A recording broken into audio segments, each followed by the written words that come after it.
Welcome to another episode of the Man Cave. I'm excited about this one right here because our guest today, I have seen grow up from a little child, and man, the things that she brings to the table, and the things that she has to say, and the things that she has contained in her book, it blew me away. It blew me away. I've been trying to get her on the show for a while. Uh, in fact, I interviewed her on my radio show in 2017 when she first wrote this book, and I was blown away back then. But before I introduce her, I want to introduce the panel. All right, so first is my baby cuz, Damon Randall, The about to baby. handle.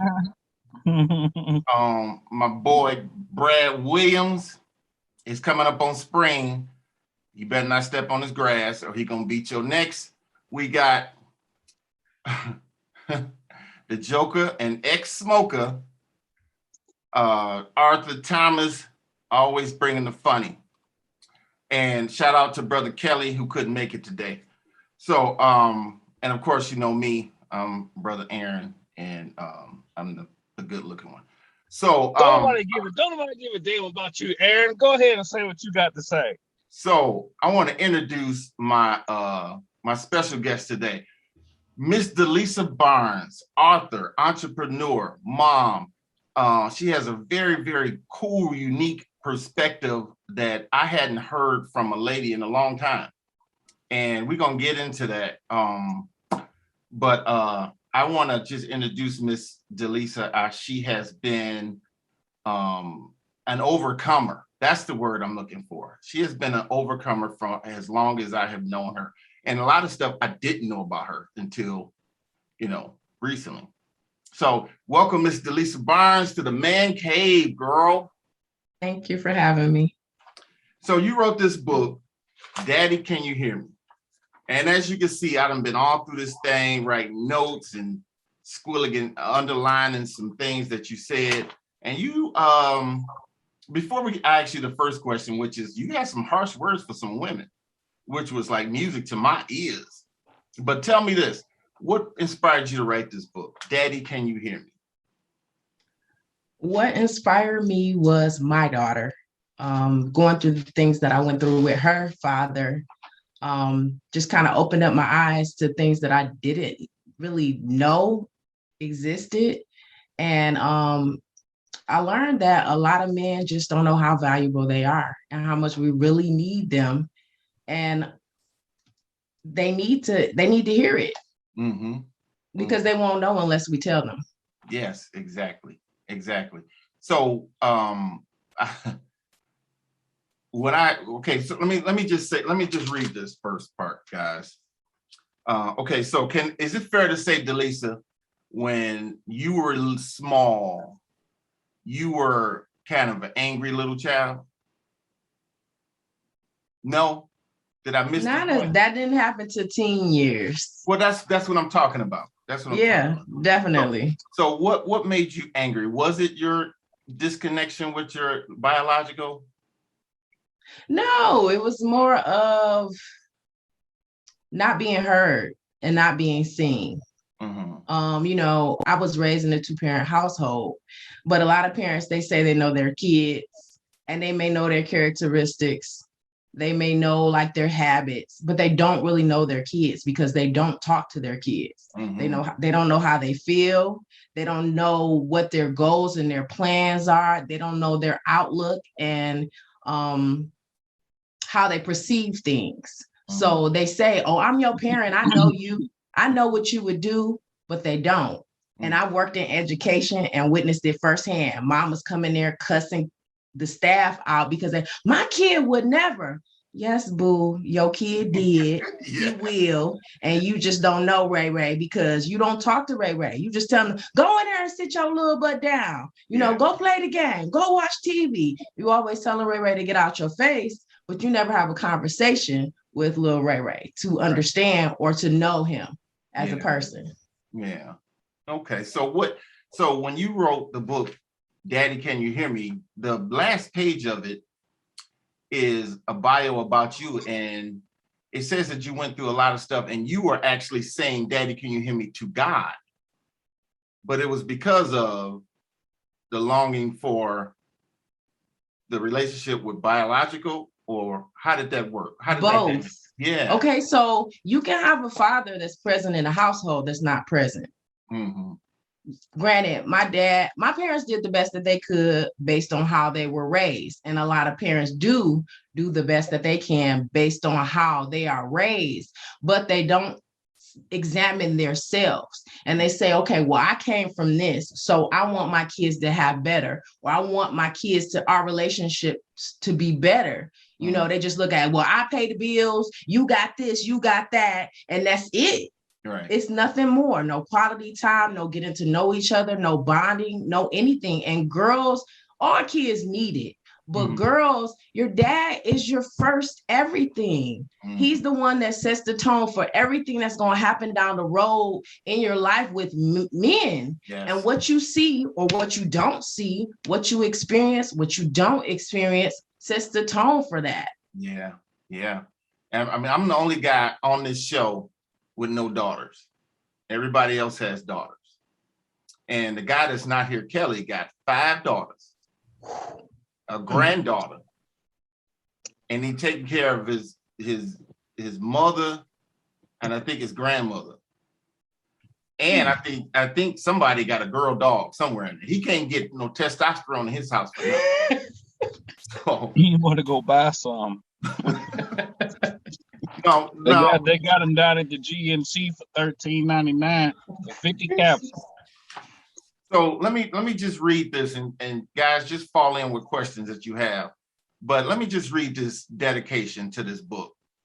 Now, as I said, I know her parents, and she dedicated this to her, and we won't call him her stepdad. She would just call him her dad. So it says, I dedicate this book to my daddy, Michael Lundy Sr.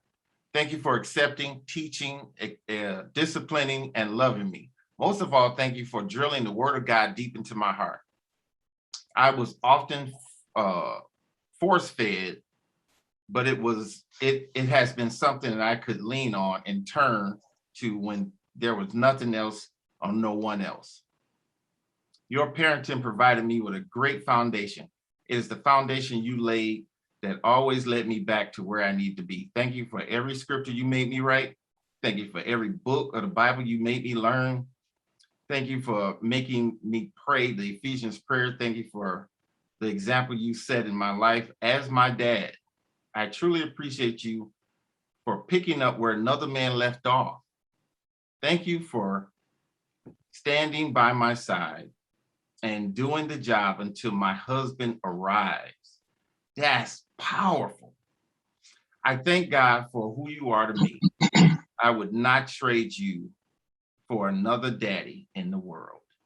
Wow. Thank you for your unwavering commitment to me as your oldest daughter. You are exceptional, and words cannot express how my heart feels about you.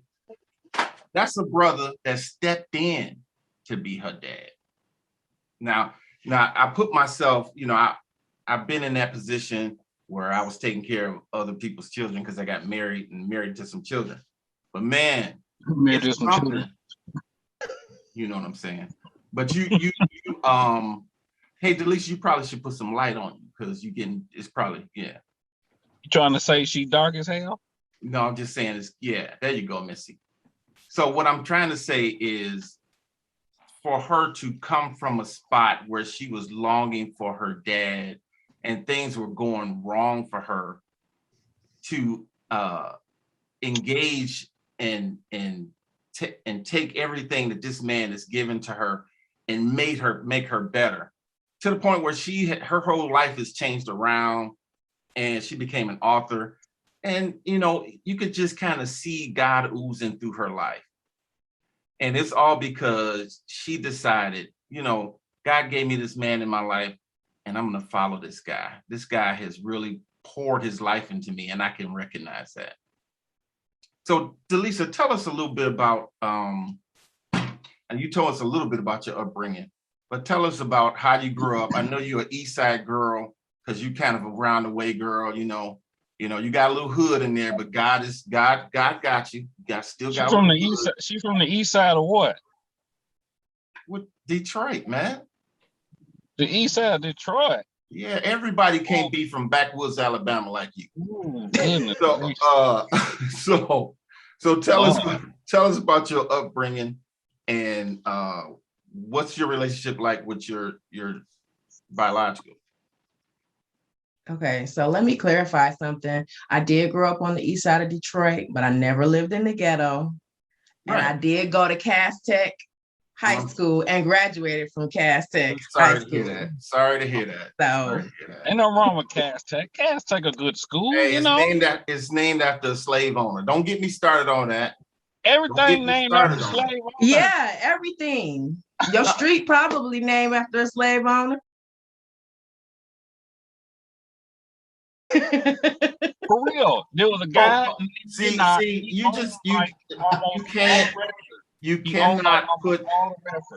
You can't put your address all on the internet. I gotta bleep that out. Ain't nobody coming over here, man. Come on, man. Okay. You know how I get down. Ain't nobody coming over here, man. So, DeLisa, another okay, one. So yeah. You want to know about my biological father? Yeah, because I'm trying to ooze into the birth of the book. I don't know him. I mean, I know him. I visit him and my family every couple of years. He's doing well. He's the same person that he was. I mean, we have a relationship. Honestly, it's weird because it's like as time goes on and I get older and he gets older, things are unfolded to me because I sent him a text one day and I told him happy birthday. I love you. And he sent me a text back that said, I love you more than you could know. Mm-hmm. And yeah, I really don't know. Oh. But and my dad and he doesn't text. He's not a texter. Like I can send him pictures of the kids and say stuff to him and he doesn't respond. He's not a texter. He doesn't like to text. He would rather me call him, but I'm not a phone person. Mm-hmm. So like we kind of just miss each other on that. But he's a decent guy. You know, he did the best he could based upon, and you know what? When you learn your parents' past, it allows you to give them more grace. If you just grow up and you never learn anything about your parents and their upbringing and things that happen in their lives or happen to them, it just allows you to say, well, they did this and they did that and they were horrible parents. But when you learn the history, it helps you have more grace towards your parents because you understand that, hey, they really tried to do better than what they had. And they might have done better than what they had, but it just kind of wasn't what you were going for. Mm-hmm. Right. So your biological was with your mama for a minute and then they couldn't deal with each other and then she went and found somebody else.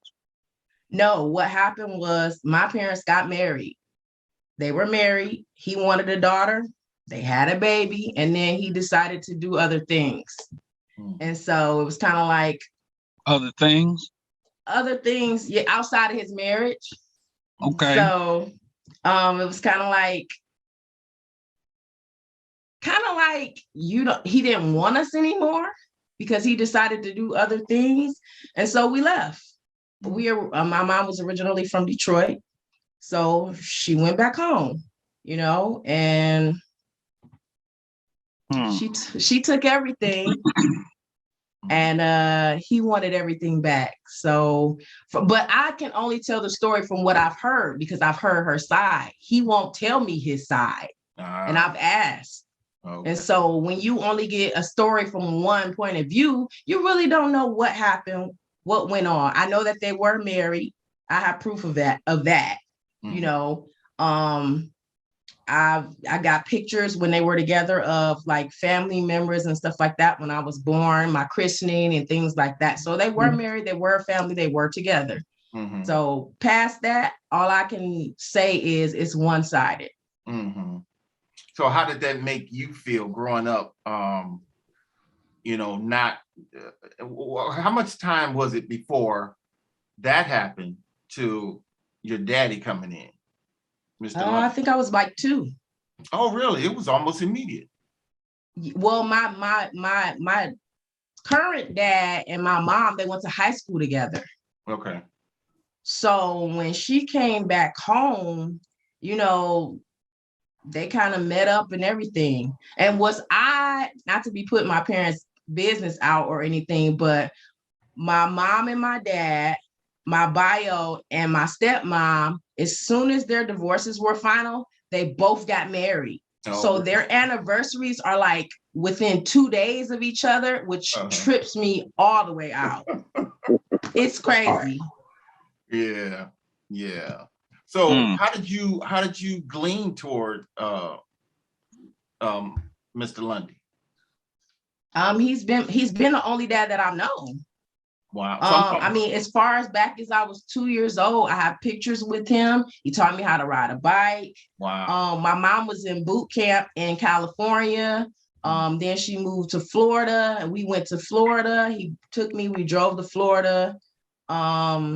He used to do my hair. They got married in Florida. Like my dad used to get me off on the school bus when we lived out of the States, due to my mom being in the military. Like that's all I know. Yeah. So I'm gonna ask the guys. And I don't know if you got, because we did read the book like a couple of months ago when we were trying to get you on before, and I'm sure some of the scenarios that we've gone through you touch up every one of them in the book. Like one of them that touches my situation was a mom who just takes your children, just like, you don't need him. I'm your mom and your daddy, and you just disappeared. That kind of stuff. You address that in the book.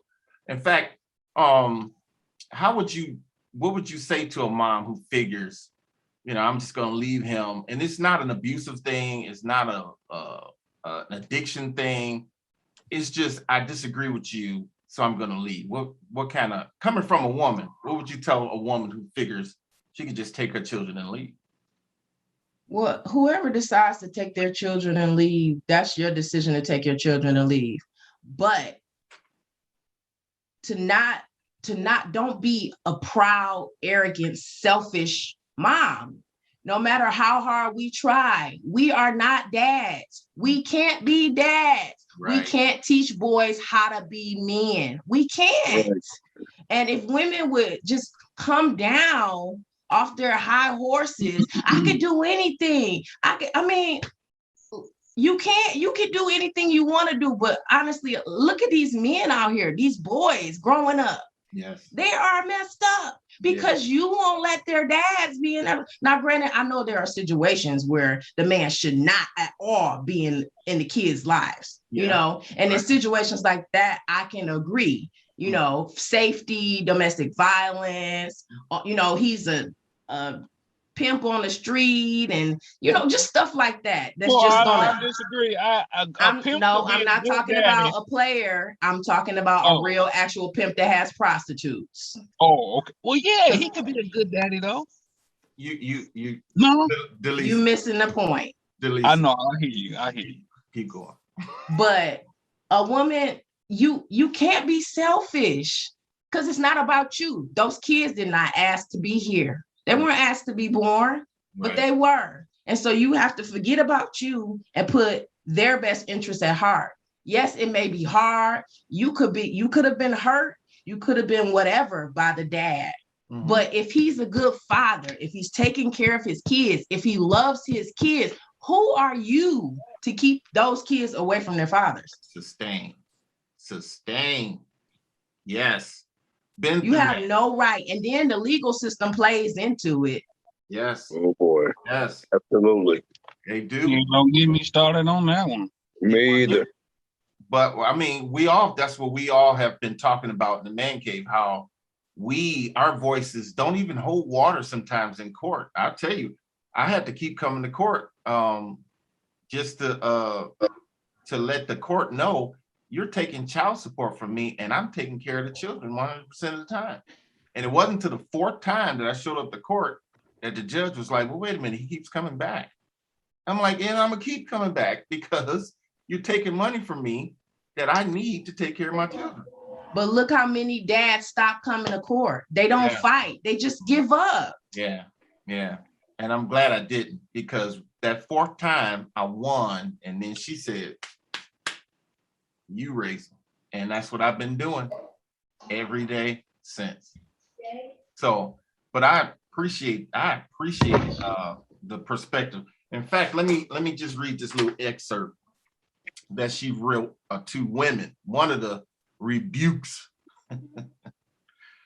Did you ever consider the possibility that you may be the reason he is absent from your child's life?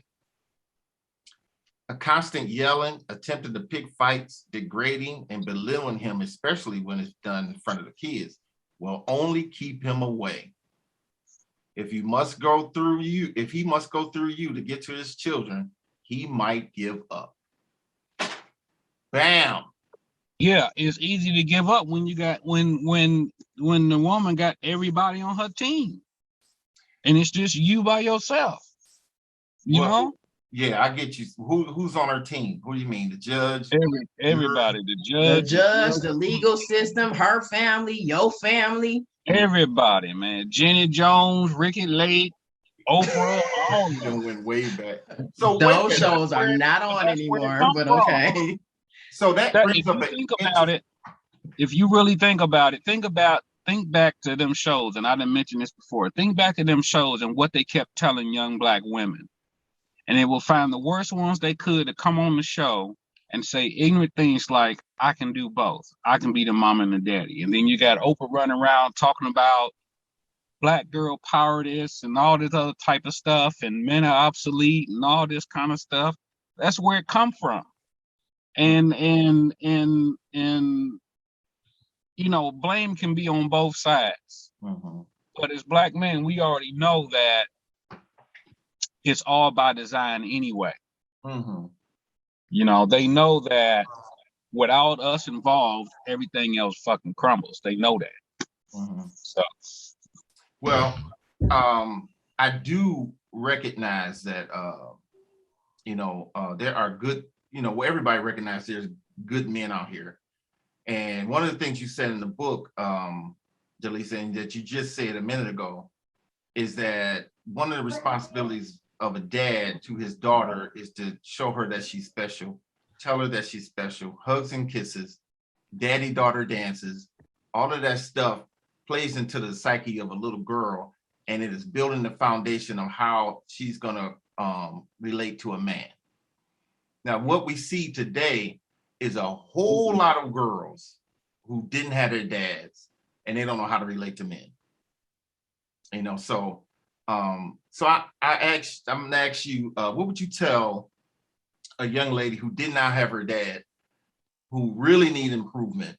How can she substitute that hole that she has in her heart for her dad? I mean, honestly, I'm not trying to get all spiritual or anything, but nobody can substitute anything but God. Boom. And I'm not talking about, oh, I go to church every Sunday. Oh, I sit in the front row. Oh, my uncle, he a deacon. I'm not talking about stuff like that. I'm talking about a real relationship, a real connection. Like God is your father. You have a relationship with him. You talk to him. You listen for him to talk to you. You've asked him to fill that void, because can't nothing else fill it. They got sex, they got money, they got kids, they got this. You got the car, you got the hair, you bought the booty. Like, you still not happy. Mm-hmm. Bought the booty. Yes, they buy the booty. They buying booty, like injections, fat removal to the butt. Everybody think they got to have a big butt now. So yeah, and nothing can fill the void, because you're still unhappy. You're still a miserable person. You still mean and horrible and nasty. Mm-hmm. Nothing can fill that void. Yeah. But God. Yeah. You're right. Just jump in, Damon and Brad. There was a video recently. This guy he's in the bedroom making a video, and he's just singing into his phone, and his girlfriend is beating the crap out of him, and he will not hit her back. He's crying to keep from knocking her out, but he keeps singing into his phone. And she head locking him, and he throws her off, and he comes back and starts singing. Now, when I saw that video, I was thinking, man, she probably don't know what it's like to even have a dad, a brother, an uncle, grandfather at all. She just going through life, probably having a bitter mother, and she's just trying to do it the best way she can. And she thinks beating this man up is love. So, she just don't respect men. That's all that is. It come down to respect. Yeah. And if you don't respect them, you don't need to be with them, period. And, you know, if you feel like you can go and slap a man and there are no repercussions, once again, we know that the odds are stacked against us, because we as men wouldn't just go slap another man, because we know it's going to be some repercussions. You know, but no respect is really what that is. Right. You know. Right. So a lot of women you see walking around now, as opposed to when we were younger, it comes down to the mother showing that child's father nothing but absolute respect. Yes. That's what it boils down to. Mm-hmm. My grandmother showed my grandfather nothing but absolute respect. Mm-hmm. No matter how mad she got, she said her piece. She still respected him as the husband number one, the man of the house number two, the provider number three. You talking about Big Mom, right? Yeah. Okay. Well, and also, neither one of them denied each other access to each other's houses. You can always go to my house. Correct. Yeah. Yep. They were divorced, but if Rose wanted to come over Bill's house, Rose went over Bill's house, and vice versa. Yep. Yeah. Yep. So seeing that coming from our family, we know what it's like to have gender roles and how they're supposed to mesh. So it's foreign to not see that. You know, it's foreign to not see that. I mean, Damon, would you wouldn't? You're kind of like the same. We got the same story, bro. No, I mean, yeah, you and DeLisa. Yeah, our story is yeah. identical. Right. Only difference is Daddy came in my life when I was 6 months old. Oh wow. They got married when we was 2. Yeah, I was 2 when they got married. He came in my life when I was 6 months. Mm-hmm. And like I told y'all before, we had a conversation a while ago. And what made me really respect him is that he said, I looked at your mother and I looked at you, and I said, there's no possible way I could love that woman without loving her son. Yeah. That's right. Yeah. He flat out told me, he said, there's no way I can even introduce myself and try to pursue this woman without pursuing her child. Mm-hmm. And if I come in and treat this young kid like he's mine, and that's exactly what he did from that point till now. Mm-hmm. That to me is the greatest gift he could have ever gave me, because most people don't understand I'm not biologically his. So he has no reason to take me in as if I was. Mm-hmm. That's an extra. That to me is the ultimate man. Mm-hmm. You can love something that you didn't create and love it like you did create it, and you mold it as if it is yours. Mm-hmm. That's a man. Yeah. And spend the And time, most women, and the money and all that stuff. Yeah, most women, I hate to say this, I know I'm gonna come all wrong. Most women don't want a man. They want somebody they can tell what to do and tell me what type of, you gonna give me this money. Ain't no man gonna come and let you talk to him any type of way. Sustain. That's right. And number two, You don't want no man that you can talk to any type of way. Because if it come down to it, another man talking to you like that, he gonna walk off. Mm-hmm. Mm-hmm. Because you disrespected him so bad. Why would I want to defend any woman that disrespect me? Mm-hmm. You're right. A lot of women don't think about that.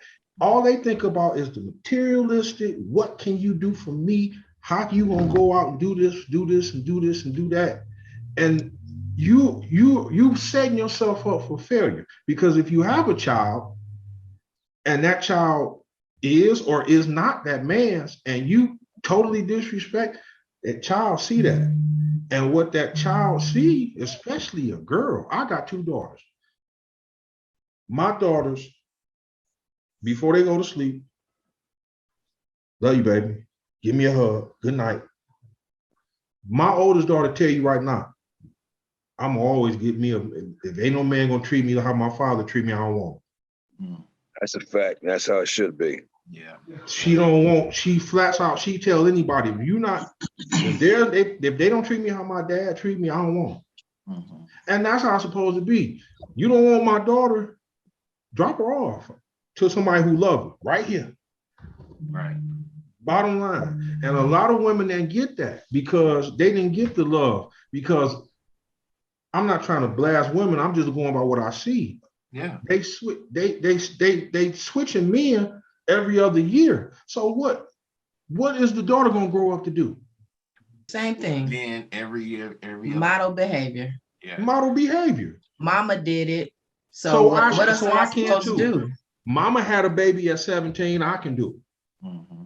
Mama had 12 kids. Mama had 12 kids before she was 30, I can do it. Mm-hmm. There's nothing. And then, like you said, there's a dad in there, but if he's not present, she don't know. All she knows is there's a man in the house.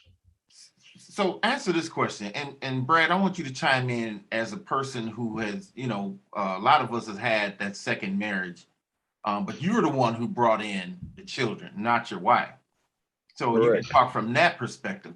But let me ask DeLisa and all of you guys, how do you respond to a situation where you marry a woman with children and you have to discipline them, and she counteracts that, she undermines that?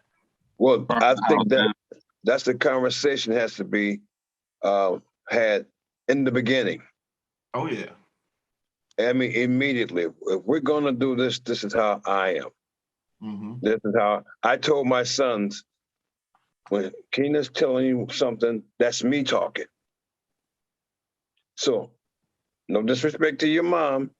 Your mom doesn't live here. If Keena says do something, you gotta do it. And if you don't do it, now you see me. What happens over there stays over there. But when you come here, do exactly what she says when she says it. So I was dating a young lady before I met my wife, and I had 3 boys, DeLisa. They're grown now. They're 36, 35, and 33. And so she had 4 kids of her own. So I'm scratching my head trying to figure out, what am I doing, And so her older son was a year older than mine.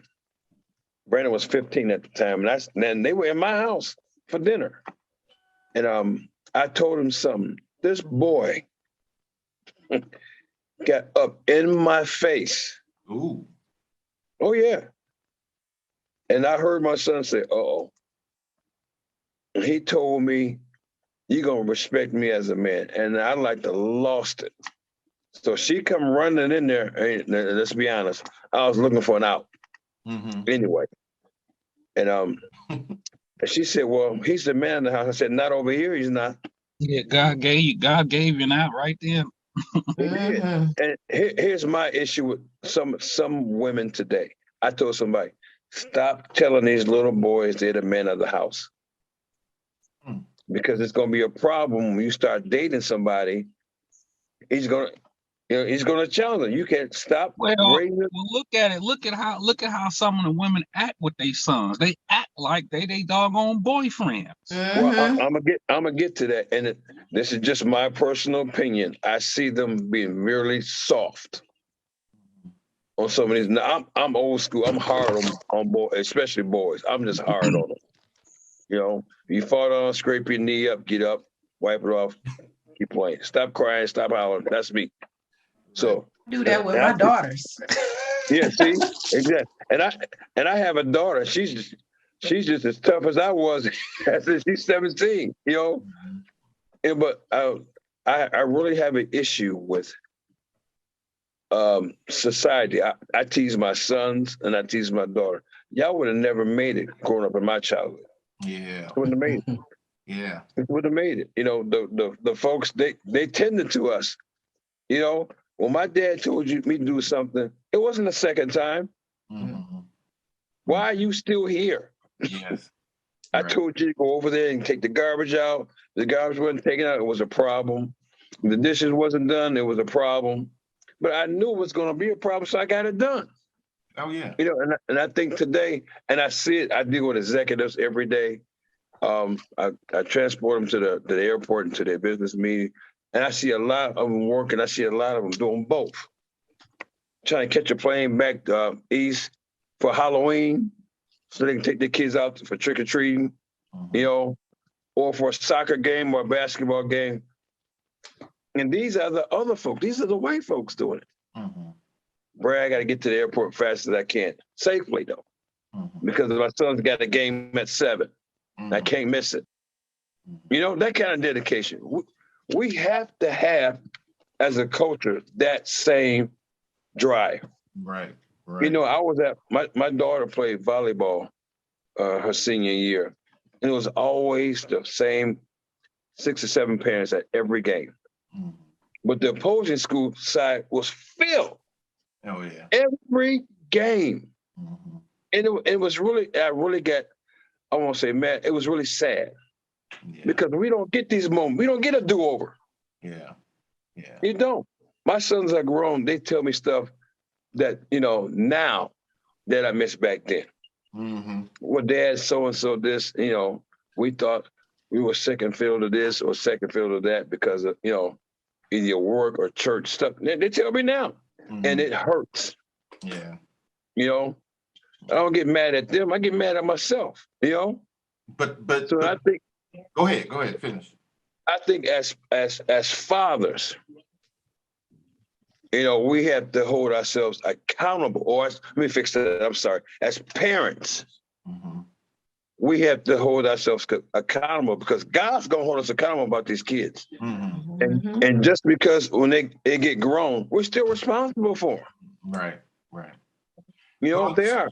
So let me transition to this question. And DeLisa, please chime in because I really like your perspective as a woman. What do you say to that dad who's given up on? Okay, so I know a guy, and we got to talking, and he told me he's paying child support, but he's so petrified of going back to court because he thinks that they may take more money.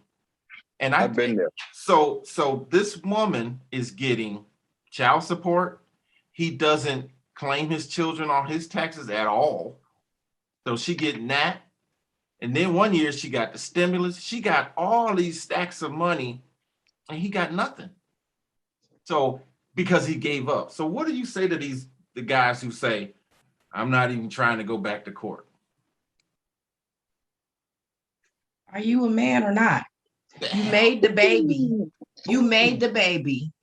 Now you're not going to fight for the baby? Right. Just like Brad just said, it hurts him now for his kids. They're all grown up to tell him what he missed. So your kids, you're going to hear it later on. You missed this, you missed that. You didn't fight for us. We weren't important enough to you. You know, and I understand because I've seen it before. Guys fighting for their kids, and it's just roadblock after roadblock after roadblock. But in the end, even the Bible say you got to endure to the end. In the end, you win. You get a reward, your kid. And those memories that you create and having that kid. And the fact should build your pride about yourself that you didn't give up.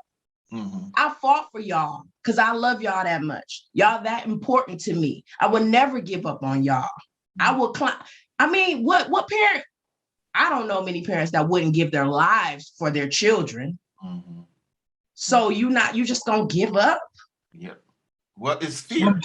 Sometimes that's the only option you have, because just like Hightower said in that one guy's situation, the woman is getting all the financial benefits and trying to go down and spend time out of work trying to fight costs money and time. And what do you do if you still got to make sure you got a place to stay and get to work and wash your clothes and soap and all that? At some point, there's a breaking point. And it would be hard for me to say, well, are you a man or not? Because it ain't but so much a man can do. And that's anybody for that matter, because we all human. Let me cut in there, Art. I never gave up. Never, because of my kids. There were situations where let me put it this way: I never thought about giving up because I knew, like she said, the long run. You got to think of the long game. And there was some things going on with my ex and her folks. They kept poisoning and talking about me, and I kept telling them, you have to stop doing that because you painting this picture before them. And when they find out that it's not the truth, ooh-wee. And they did, it's going to boomerang. So here I am 20 years later, when they got grown, trying to get my boys to reconnect with her folks. And her, I don't want to be bothered, Dad. I said, you got to go over there because they're your grandparents. I understand. I know what they said, the things they did. But when they're gone, you're going to miss them. So, I've never said anything bad to my kids about their mother. Didn't say I didn't say anything bad, but just didn't say it to them. Right. But I'm just telling you the truth. That's I would I wasn't doing that because I didn't want that stink on me. Yes. And get this, next Saturday, my oldest son arranged for all of us, both sides, to do family portraits. Both sides? Well, there is some exactly. reconciliation there then. Yeah, I was like, both sides? He said, yeah. He said, do you mind? I said, I don't mind at all. Because I don't have any more ill feelings about them. That's how it should be. I'm a pass on that though, but yeah, I get it. Hey, but listen, I didn't say it wasn't going to be weird and uncomfortable because it's going to be weird and uncomfortable. Yeah. And I'm gonna be honest with you, but the anxiety kicks in because it could take one slip up and I might go off. Yeah. But I'm praying that I don't because my mom and dad are going to be there as well. Oh, you want to honor them, right? Yeah. But if somebody says something about my folks, all right, that goes already. Hey, let me say this to Art's point.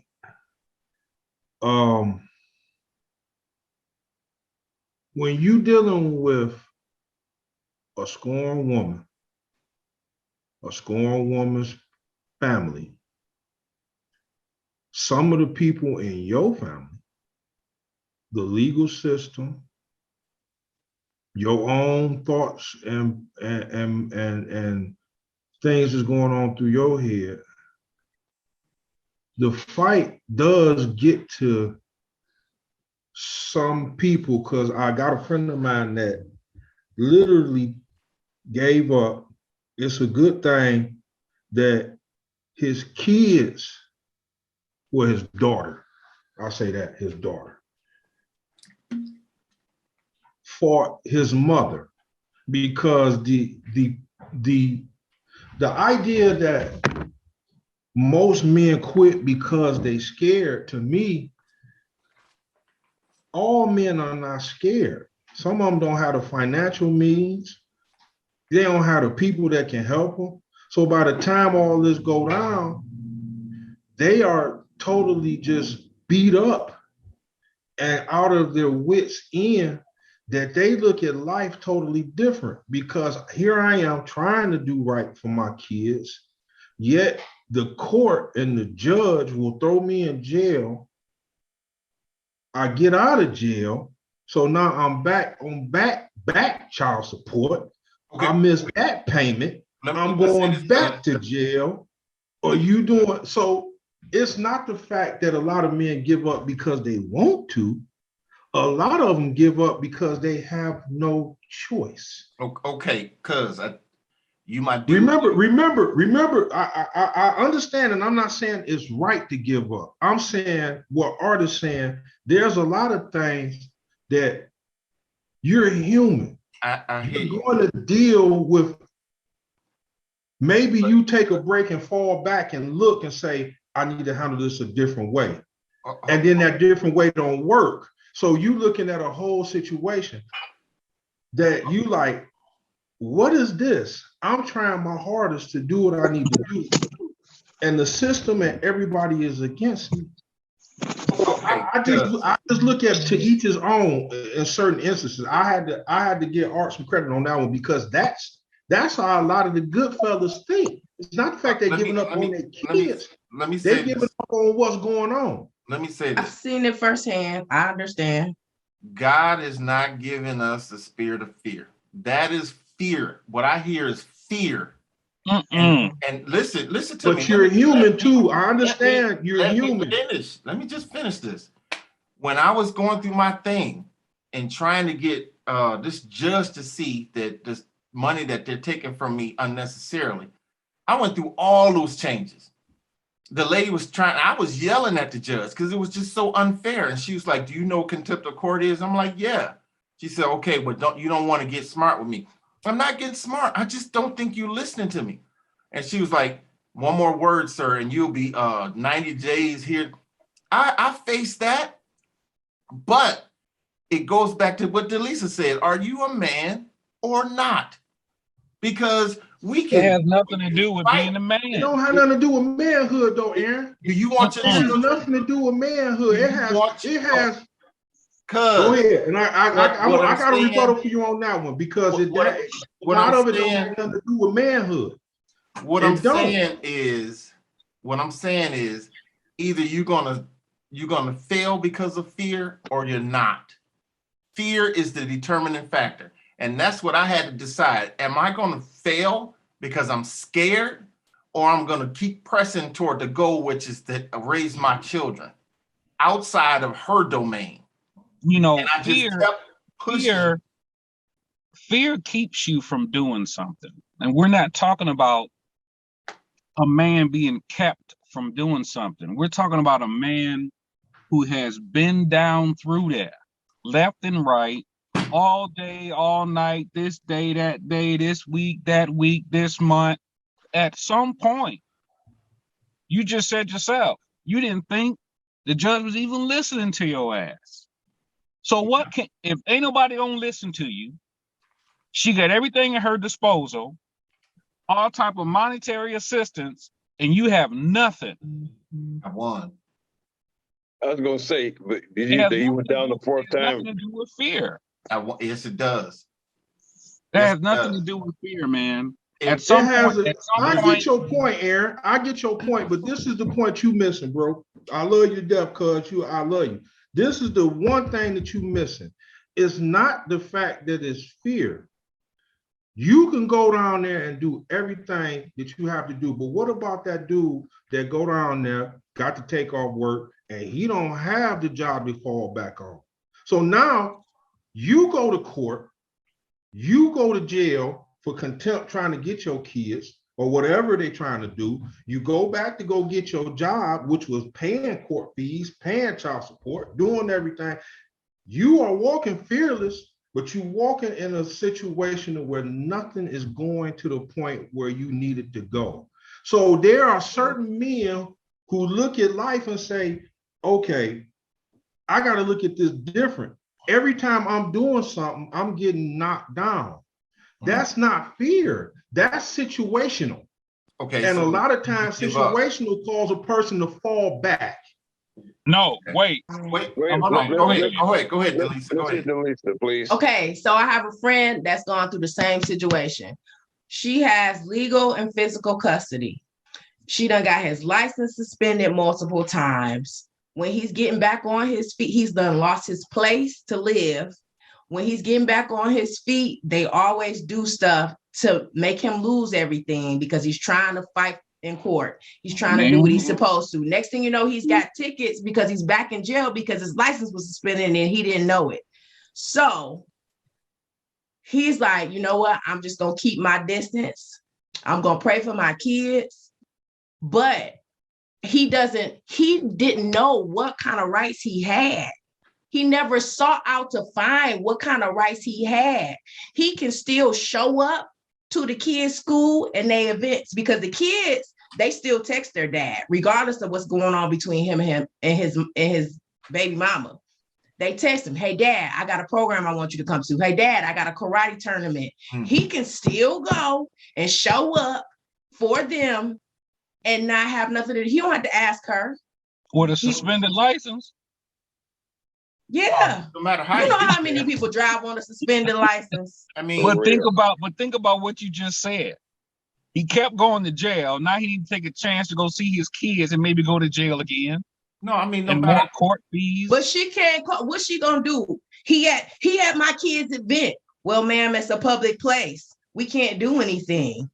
But see, you gotta go back 2 steps. You said they made the man's life a living hell, and they made it almost impossible for him just to do simple things.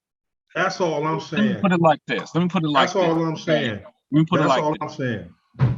If my license is suspended, and I know the consequences of being stopped by the police, and I get stopped by the police more than anybody else in the world, just for not doing nothing wrong, just being me, I have to calculate. I have to say to myself, well, wait a minute.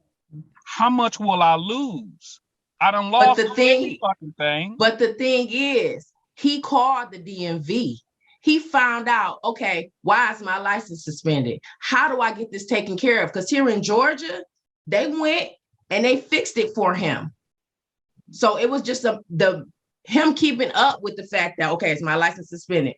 What do I need to do? The DMV, they changed it for him. He didn't have to go back to court. So my thing is searching and researching what kind of rights, who can help reverse things or change things around instead of just giving up, because there's always some kind of loophole somewhere. He got his license straightened back out. The loophole go both ways. That's what I'm trying to get y'all to understand. The loophole go both ways. I'm not telling nobody not to fight for their kids. The loophole go both ways. When you doing certain stuff and you calling and you doing this, and like, look, a friend of mine got put in jail for 90 days because Wayne County messed up his child support. He was current. They said it was 2 payments behind. And they locked him up for 90 days until they did the research. Lost his job, good paying job, lost his job. Couldn't get the job back. Now he back to square one. Now his ex is taking almost everything he got. So why is he not suing? They fixed it, just like you said. They can't sue. He can sue. Yes, he can. They made him lose his job. They made him lose money. They put him in that situation. He can sue. But it costs money to even set a lawsuit up, go to court, try to figure all that out. Hold on. Time out. Hold on. Because it's going into the direction I didn't want it to go. But my point is, I feel, I'm not trying to say you guys are necessarily wrong. I'm just trying to say, I've been there. I understand. And you're right, DeLisa. It's a matter of finding out what rights do you have and stepping into those rights that nobody can stop you from getting. Can I make one point? Hold on, Brad. Go ahead, Brad. You ain't saying nothing. I'm going to say this, that those kids aren't going to care what you're going through. Right. All they're gonna say is you weren't there. Yeah. That's it. I needed you, They and don't weren't care. there. And you They don't stopped. care what they don't. They're gonna say that you gave up, and you're gonna try to Absolutely. explain it as much as you can. And I didn't want to be that because I came from a family where I didn't see my dad that much, and I always in my head was like, I'm never gonna put my kids through that, so I'm never gonna give up on them. This lady could have threw me out of court 20 times, and I would have kept coming back. So to rebut that one thing y'all both said, all y'all said, the kids are not going to care. That's true. But when they get grown and see what happens, see, you got to look at it because I didn't meet my real father until I was 32 years old on my 32nd birthday. Really? Was it that long? My 32nd birthday. I did not meet him until I was 32 years old. They went to court. Daddy said, you don't have to do anything you don't want to do. It's on you. That's exactly what he did. So I had to listen to my mama's side. Finally, when I got a chance to talk to him, I asked him, I said, what happened, bro?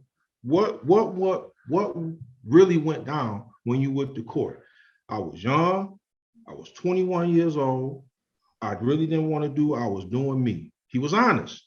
The thing is, when you get old enough, my thing was this. I'm 18 years old. On my 18th birthday, you had a right to come look for me. By that time, I want to hear your story. I'm not going to take sides on nothing I don't know nothing about, because I always looked at there's always two sides to every story. Regardless to how you walked out, you and my mama to get along, that's y'all's business, but there's two sides to every story. Did I hold anger towards them? Of course, but not to the point where you have to, I'm like, well, my mama is totally correct. No, that's not necessarily true. So yeah, to each his own. Every child gonna hold a grudge. My thing is, it's not the fact that a man gives up. It's like he's defeated. It's not the fear. It's when you doing every resource. And I see you shaking your head, Aaron. Everybody not built like you, bro. You got to understand that everybody is different. When certain people are defeated, they have to really fall back and analyze. I'm losing almost $50,000 a year in child support. I got to pay $25,000 to go to court. I'm getting locked up and I'm only making $20,000 a year. You got to understand the thought process. I'm not saying it's right, but that's what people think. And what they're doing. Okay. That's all I'm saying. Okay. It's not the actual. Can I make fear. a point? Can I make a point? I'm trying to get off this. Okay, because the door is open now, cuz. I need to make one point. Okay.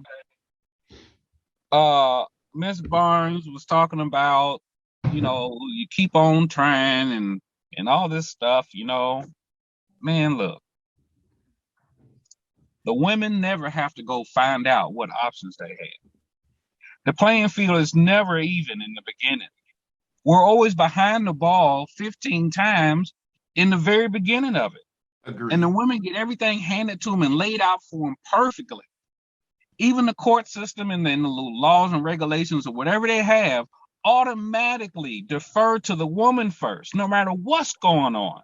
Okay, so you know what I'm saying? So if you're already starting from negative and you can't seem to get above 2, and she on 15 all the time, she ain't worried about where she gonna live, where food gonna come from, trying to feed somebody, feed herself. She ain't worried about all that.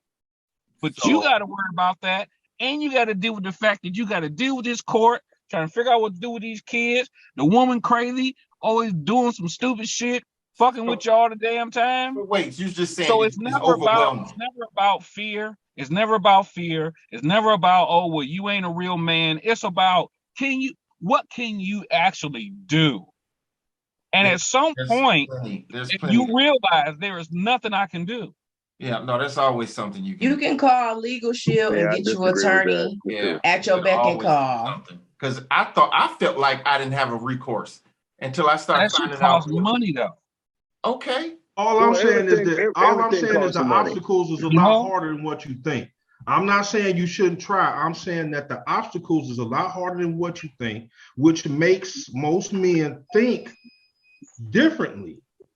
Most men think differently when that obstacle, especially if they're not as successful as they want to be, Okay, or so they don't have the So financial. this should be a freedom as well. conversation that men should be having with their sons. So their sons can keep their pants on and don't have to go through this. exactly.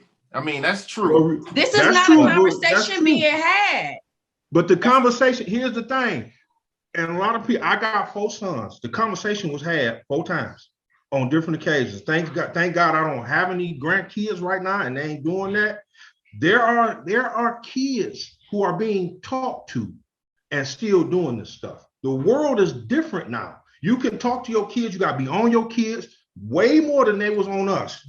So they gonna end up doing when they get older much more because it's more freely advertised and put out there way more than it was. So Hey, that and statement, look, you're right. You can talk all you want. When they get 18, 19 years old, they gonna make grown people decisions. That's a part of life. yeah, but look, but if you're gonna talk to your kids, you even got to be in a position to where you can talk to your kids. And if you having some type of strife with the woman and you always here and she always there, you can't monitor and educate and rear your kids the right way if you see them once every week, once every 2 weeks. That's why you don't It's give a up. But it's a everyday. that's why you don't give up. But let me just turn this ship. Let me turn this ship because we got into a little powwow and I did ask the question, but I didn't want to stay there. I had so much other stuff to talk about, and we only got a few minutes left. And now we got to wind down. So another part of your book, Miss Barnes, was that you said that your daughter, in the book, your daughter is longing for that father relationship. So how's that going? How are you supplementing that father relationship with her? I do what I can. I don't profess to be a dad. I don't treat her as if I am a dad. I talk to her about her dad. I relay her longings to her father. Now he's doing a lot better because he has another daughter now, and she is 2, I think, 2, and she's a daddy's girl. And he actually came to me and apologized because he said he gets to see his baby girl, how she's crazy about him, and she's such a daddy's girl, and he wasn't there for his oldest daughter. Mm-hmm. So he came to me with that, and he said he just felt so guilty and so bad about it. And I was like, hey, you know what? All you can do is apologize to your daughter and tell her that you'll be better, and start from this day and make it better, because that's all she wants. She wants you. It's not about the money. It's not about anything else. She just wants you. She wants to feel that she's important. She wants to feel that she's special. So you got to drop the guilt and move on and just be better. Mm-hmm. That's it. Has he? Yeah. Good. Brad wants to know, how old is your child? She's 12. Yeah. Okay. Yeah. So, but. And how long it's been since he been kind of on the right track? I wouldn't say it was like the right track, but he's trying.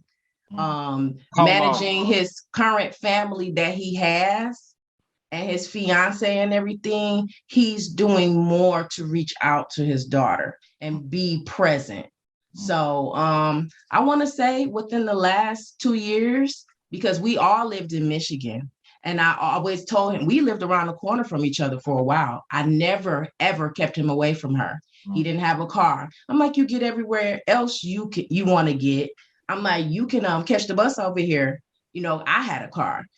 I'll take you home or whatever. But he was young and he was dumb. And he even said that to me when he apologized. He said, I was young, I was dumb, I didn't know, I didn't understand, but now I do. And so that's what's making him make the effort now, but it's been, he still has some, stuff that I don't necessarily like, but their relationship is between them. You know, he bought her a little iPod so they could communicate. When he calls her, she calls him. You know, I hear them talking and laugh, and they'll stay on there for an hour. And that's great because that's what she needs. That's what she wants. But the thing is, most women so busy interfering with the little bitty time that y'all got that it doesn't count for anything. It's not quality time because they want to have control or they want to interfere. When she's on the phone with her dad, she's on the phone with her dad. I leave her alone. I don't interrupt. I don't make myself known. I don't make myself seen. That's how it should be. Let them have the time that they have, especially if they don't have much time at all. And we're in different states. So now we weren't always in different states. We are just now in different states, I think in the last 4 or 5 years. So he's doing what he can. I'm proud to see the progression. I mean, he's not doing what I would want him to do, but it ain't about what I want. Right. And that's what people need to step back and realize. It's not about what you want. It's not about how you want him to do it. They want to tell, well, you need to spend time with him like this. And no, let the dad spend the time how they decide to spend the time, him and the child, not you. You don't need to be at the forefront of everything. And that's so many women that's just trying to control everything that they just need to just stop. I think you nailed it right there. Yeah. You don't get into the boundaries of their relationship. The relationship is the father and daughter. My thing is, let the man hang himself. That's what you tell the woman. If he don't want to be bothered, he will show he don't want to be bothered. And the kid will definitely pick it up. Yeah, if he want to be with his child, he will definitely want to be with his child. Let him hang himself. A lot of women don't do that. They want to, like you nailed it, DeLisa.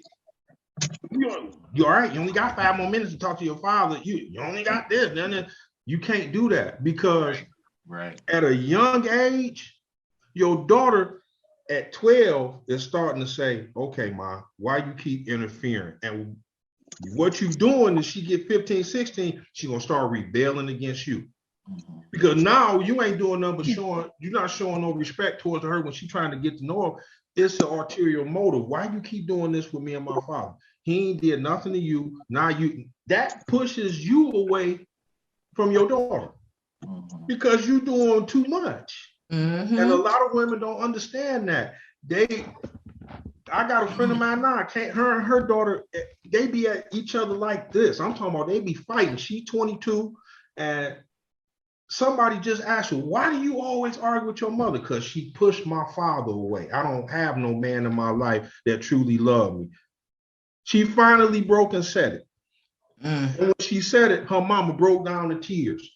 And then her grandmother told her, that's what you get. Your daughter is mad at you because you ruined the one relationship of the man that loved her.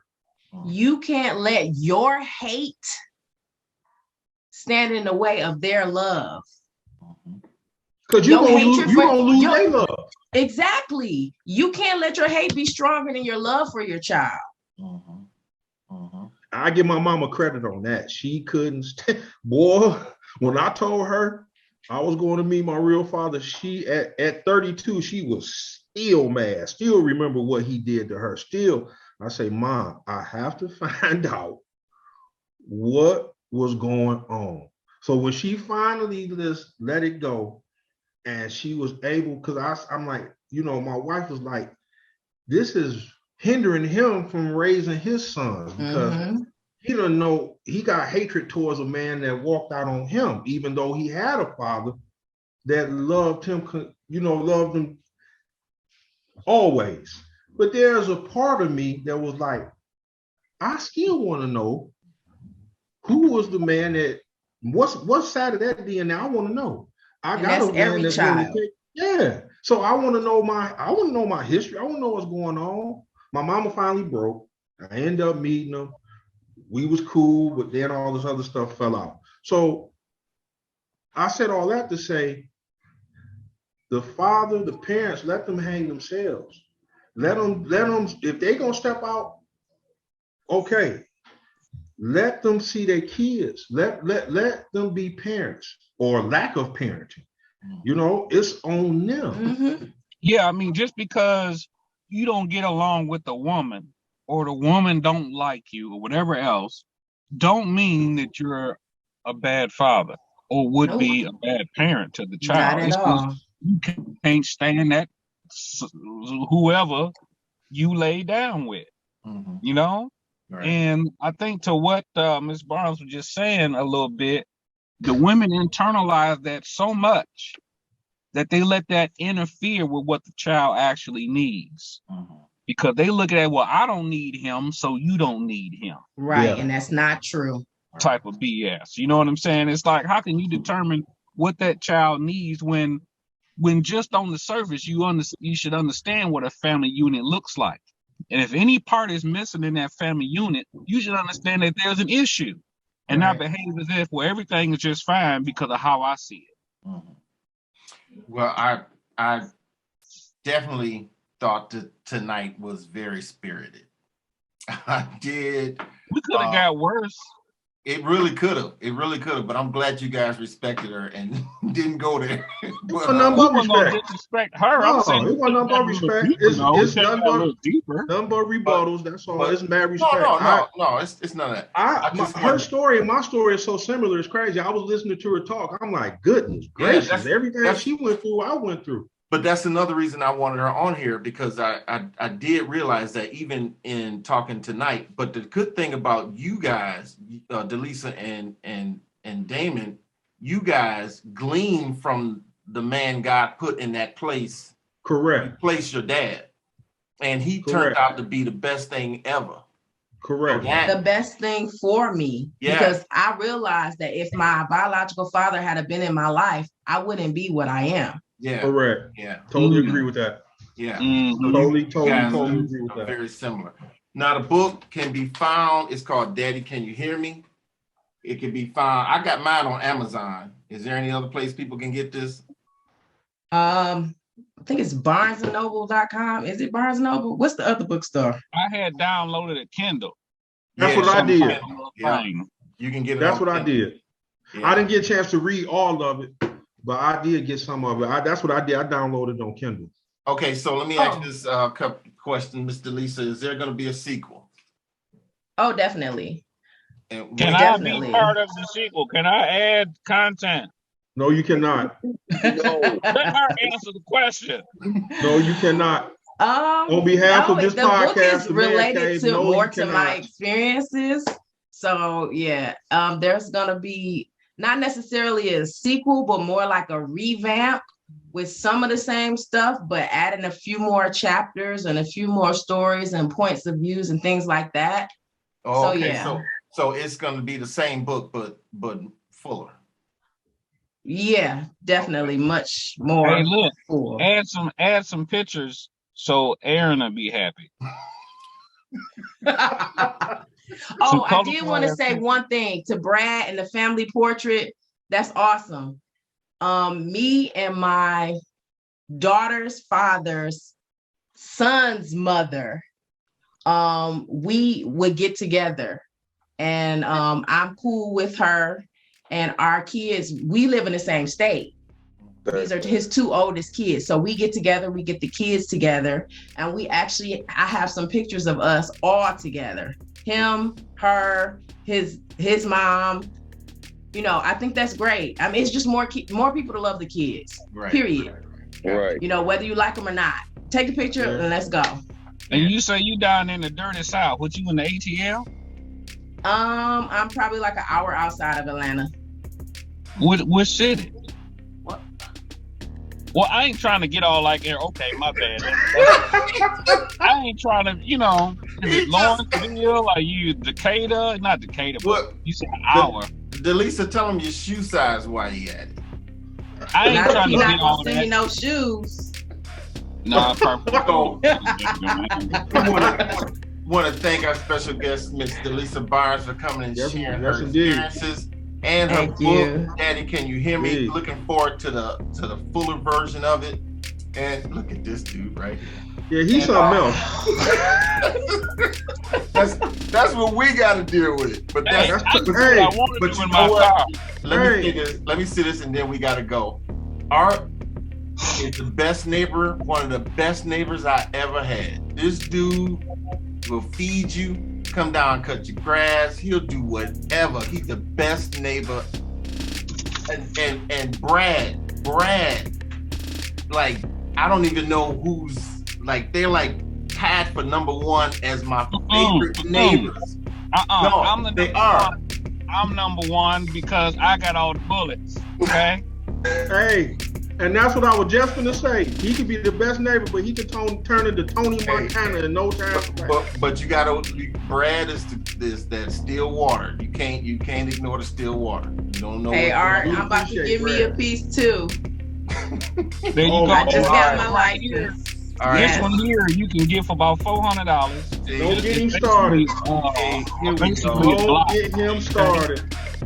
He See, got 16 in the clip. Miss Right. Barnes, don't get him started. It's a And Smith That's a and whole Wesson. nother show. yeah. Don't get him.